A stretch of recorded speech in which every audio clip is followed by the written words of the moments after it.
Hi friends! 'Pushpa 2' movie యొక్క trailer నిన్న release అయింది. ట్రైలర్ ఆడియన్స్‌కి చాలా బ్రహ్మాండంగా ఆకట్టుకుందనమాట. ట్రైలర్‌ని చూస్తుంటే సుకుమార్, అల్లు అర్జున్‌లోని ది బెస్ట్ మొత్తాన్ని లాగేసినట్లుగా మనకి అర్థమైపోతుంది. 'పుష్ప పార్ట్ 1' మొత్తం హీరోయిజం మీదనే కథైతే నడిచింది. కానీ 'పుష్ప 2' మూవీ ఎమోషనల్, సెంటిమెంట్ వేరే లెవెల్‌లో ఉన్నట్లుగా ట్రైలర్ చూస్తే అర్థమవుతుందనమాట. 'బాహుబలి 2', 'కేజీఎఫ్ చాప్టర్ 2' ఈ 2 సినిమాలు నార్త్ ఇండియా బాక్స్ ఆఫీస్‌ని షేక్ చేయడానికి అసలు కారణం ఎమోషన్స్ పండడం అన్నమాట. అందువల్ల 'పుష్ప 2'లో కూడా పుష్కలంగా ఎమోషనల్ పెట్టినట్లుగా ట్రైలర్‌ని చూస్తుంటే మనకి అర్థమవుతుంది.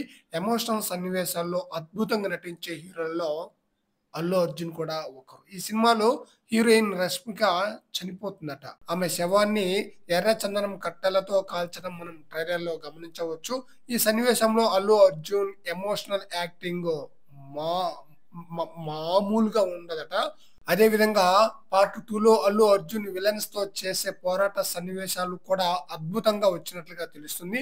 ఈ సన్నివేశాలు అన్నిట్లో అల్లు అర్జున్ స్టైల్, స్వాగ్, యాటిట్యూడ్‌ని ఒక రేంజ్‌లో వాడినట్లుగా తెలుస్తుంది డైరెక్టర్ అయిన సుకుమార్. ట్రైలర్ చివర్లో అల్లు అర్జున్ ఆవేశంతో పుర్రెల మాల మెడలో వేసుకొని తగ్గేదిలే అంటూ చెప్పే డైలాగు వేరే లెవెల్‌లో ఉందన్నమాట. నరాలు కట్టయిపోయేలా రౌద్రం ఏంటి స్వామి అనిపిస్తుందన్నమాట. ఆ డైలాగు వింటుంటే.